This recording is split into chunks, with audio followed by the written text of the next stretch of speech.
Taylor Swift aí, né? E o nosso amigo Edson Bernini. Boa noite, tio Sam e Fabiano. Boa noite, Edson. Pessoal, deixa um like. Não esqueça de deixar o like aí para que a nossa voz chegue mais longe aí, tá bom? E já vamos chegar nessa pedrada aí. E eu até vou pegar um tweet aqui do Pedro Ramiro, que ele colocou um negócio bem legal, cara. Os equívocos do Duílio Monteiro Alves, cara. Ele elencou ali algumas atrapalhadas do Duílio, né? Para dizer assim. É um sujeito que erra muito, né, tio Sam? Que pena.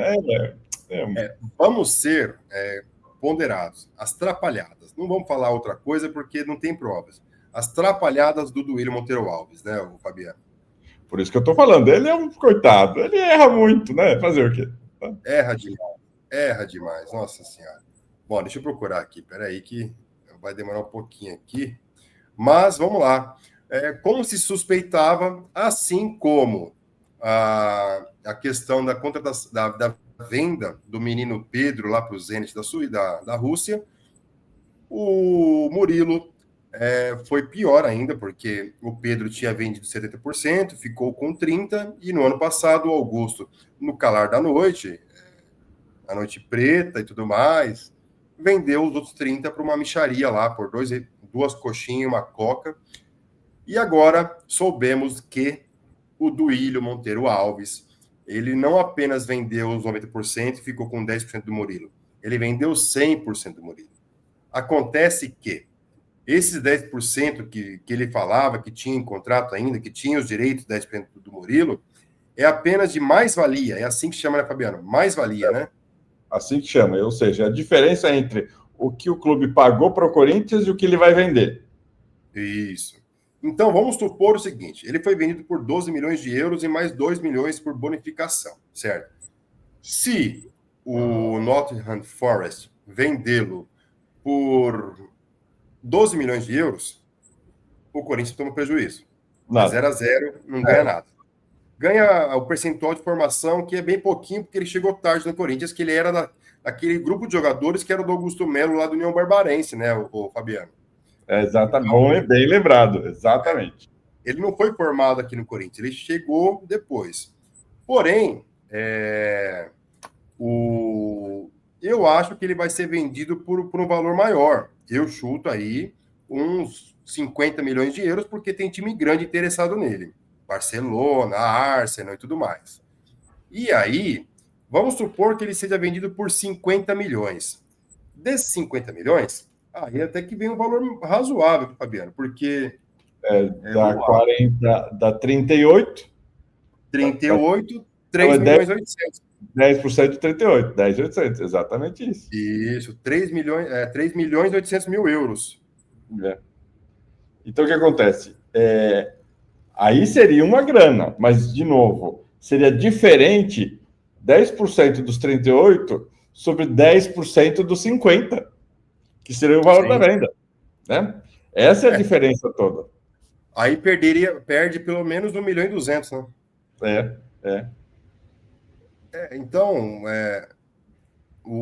assim, não dá. E não é o primeiro caso do Duílio. Já aconteceu com o Carlos, por exemplo, o lateral esquerdo, que foi emprestado com a cláusula de compra pro Monza. E chegou lá Oi? Pro Monza. Isso. E aí chegou lá, o Monza fez um acordo lá e acabou comprando com esse mesmo problema aí. Vamos lá, deu um percentual e tal. Depois vamos ver. O Monza vendeu o Carlos para a Inter de Milão. E o Corinthians só não pegou quase nada, porque pegou só mais-valia. Esse mais-valia não deu tanta coisa assim. É o modus operandi da renovação e transparência, cara. Sempre é assim. Sempre é assim. E é lamentável, cara. Lamentável. Eu não sei se é esse tweet do Pedro, do Ramiro, ou se tem outro que eu li também, que ele listou toda vez que o Corinthians fez esse tipo de erro, né?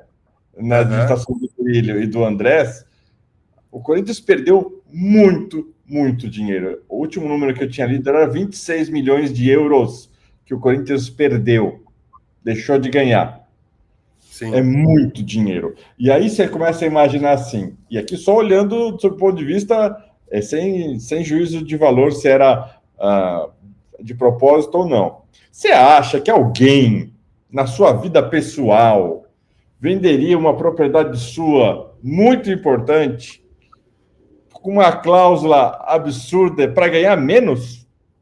Alguém vende carro para ganhar menos? Alguém vende casa para ganhar menos? Alguém vende terreno para ganhar menos? Como é que os dirigentes do Corinthians fazem isso? Nunca. Por que fizeram isso? E foi sempre assim. O Fabiano. Sempre que é o modus operandi da renovação e transparência fazer negócio com o Corinthians. Não é à toa que o Flamengo vende bem, o Palmeiras vende muito bem seus jogadores, o São Paulo vende bem seus jogadores há muitos anos e o Corinthians não. O Corinthians nunca vendeu bem. A maior venda da história do Corinthians, se não me engano, foi o Pedrinho, que foi 20 e poucos milhões de euros lá. E mesmo assim, não pagaram empresário, deram calote. É sempre assim, cara. É sempre assim. Dividida em suaves prestações anuais por 3, 4, 5 anos, né? Exato. Pois é, sempre parcelando, e aí nunca fecha a conta. Cara, assim, não é por essas e outras que o Grupo Renovação e Transparência acabou. Acabou o reinado deles lá, infelizmente, para o Augusto Melo, né? Que foi também outro picareta que deu um prejuízo danado para o Corinthians, né? Vamos colocar na tela aqui, ó. Vamos lá, ó. Os equívocos da gestão do Ílio Monteiro Alves enquanto presidente do Corinthians. Caso Townsend fechou com uma empresa sem aval do jurídico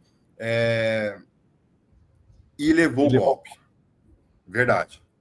Um absurdo. Peraí, deixa eu mudar aqui que está sumida. Aí, agora sim. O gastos do cartão sob suspeita. É isso aí. Está agora em processo, investigação. Mentiu quando disse que estava pagando empresários. Depois descobrimos 200 milhões em dívidas. Verdade.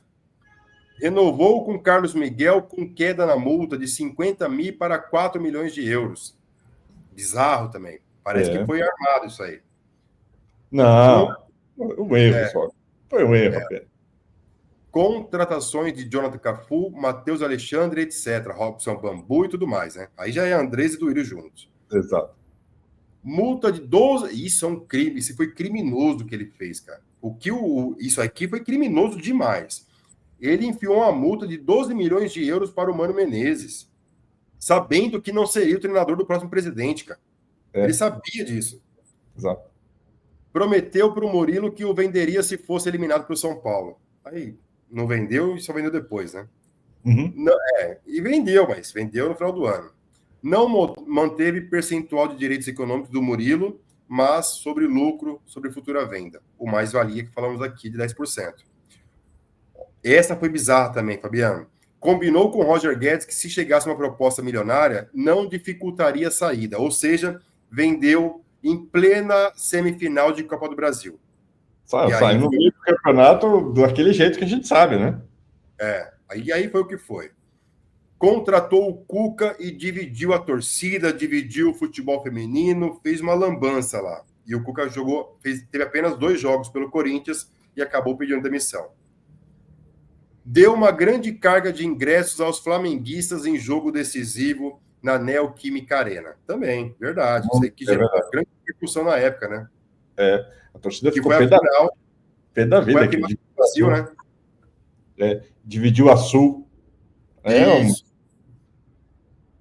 Ou seja, o Duílio, assim, tecnicamente falando, ele foi o pior presidente do Corinthians, pelo menos desde a gestão do Roberto do Alibe. Vamos tirar a corrupção de lado. Vamos colocar só a parte técnica. O Duílio não conseguiu montar um time decente, deu uma puta sorte com o Vitor Pereira, que chegou à final do Brasil lá, aos trancos e barrancos, chegou nas quartas de finais da Libertadores, aos trancos e barrancos, porque o Vitor Pereira é um puta treinador. Se fala como pessoa, a gente pode falar, mas como treinador, ele fez milagre ali. Sim. Né? Contratou errado, não conseguiu equilibrar conta coisa nenhuma. O que ele se gaba aí, que não ganhou título, mas pagou conta, mentira. Tá aí essa listagem aí do Pedro Ramiro. Esses empresários, cara, o que ele fez, assumindo todas as dívidas uma vez só, e falando que estava pagando tudo certinho. Olha que absurdo, cara. Então, só isso aí já aumenta 200 milhões nessa dívida do Corinthians, cara, que chegou a 2,6 hoje. Por isso é que eu acho, tio Sam, que o Duílio também cai.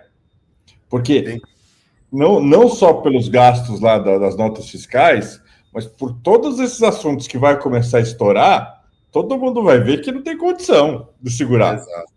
Qualquer Exato. esperança que ele tivesse para dizer que, veja bem, foi o Zé, o Mané, não vai colar, mas nem que a vaca tussa.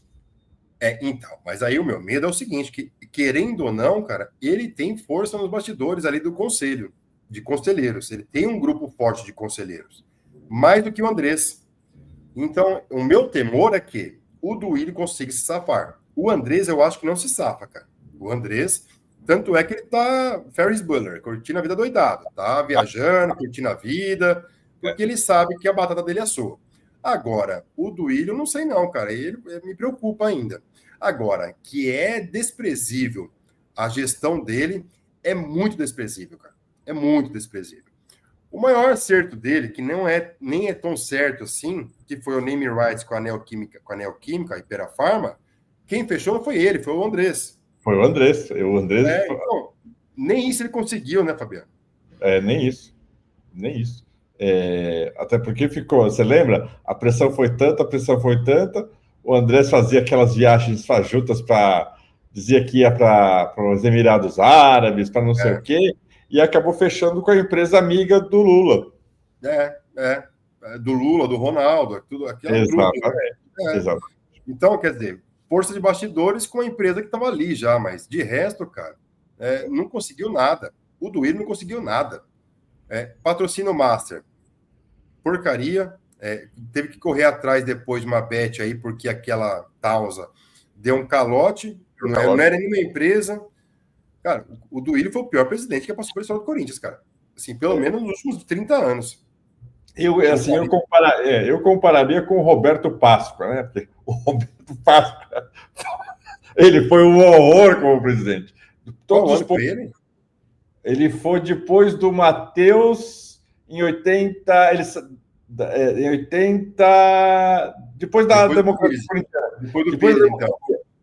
Do Roberto Pires. Exatamente. Valdemir Pires ou Valdemar Pires? Valdemar Pires. Valdemar Pires. Valdemar Pires, o Roberto Páscoa, o Matheus voltou. Né? Sim. Mas o Roberto Páscoa foi um horror. Então, aí depois dele, aí você pega, aí tem o Vicente Matheus, a Marlene, o Dualib, o Andrés, Mário, o Roberto, e o Roberto foi ruim também, cara. Foi horroroso. O Roberto também foi péssimo também. Se a gente lembrar bem, Fabiano, a gente já falou isso algumas vezes aqui, mas é sempre importante lembrar. O Roberto de Andrade, ele deu a sorte de ter um time com gente honesta e macho, que venceu o Brasileirão sem receber salário, cara. Ficaram meses sem receber direito de imagem, apenas recebendo na carteira, aí com um combinado que no final do ano todo mundo vai embora e recebe e tal. E muitos não receberam, inclusive. Tem aquele balanço que foi feito lá do relatório 2024, consta muita dívida ainda de Renato Augusto, de Gil, Jadson, Rodriguinho e tudo mais, né? Então, assim, o caos administrativo deles é comparável. E aí, o problema é que, no caso, por exemplo, do Roberto Páscoa, as dívidas ainda eram menores. E aí o Matheus punha do bolso dele para corrigir. O Matheus punha o dinheiro do bolso dele. Agora, não. É tão grande que os caras não conseguem. E aí entra o cara que era vendedor de carro e sai milionário. O outro faliu o bingo, é milionário. Pô, o cara faliu um bingo. O sujeito conseguiu falir um bingo no Brasil. Onde já se viu um negócio desse? O cara para falir, o cara para falir bingo, banco e igreja, o cara tem que ser muito burro. Muito burro. Muito ruim de negócio. Muito ruim.